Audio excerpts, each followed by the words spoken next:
Jæja, Óskar. Erfiður leikur á móti Finnlandi en þó brons á mótinu. Hvernig eru tilfinningarnar eftir þetta? Já, ég held að séum bara mjög sáttir með þetta. Þetta skellur tap með 40 í síðasta leiknum. Þetta var Finnarnir mjög sterkt lið og svona. En yfir allt eru bara mjög sáttir með 3. sæti held ég. Hvað fannst þér svona vanta í leikinn til þess að þið hefðu getað unnið þetta? Núna? Já. Já.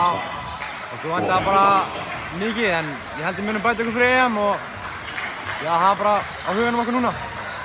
Nú meiddistu í fyrsta leiknum, var svona, ekki beint í fyrsta leiknum, en svona espaðist upp hjá þeim meiðsli. Já, já. Og ert ekkert búinn að spila síðan. Hvernig er búið að vera þín upplifun af mótinu samt? Þetta er bara búið heldur gaman. Ég hef verið að hjálpa liðinu bara á annan hátt. Bara nutta og svona.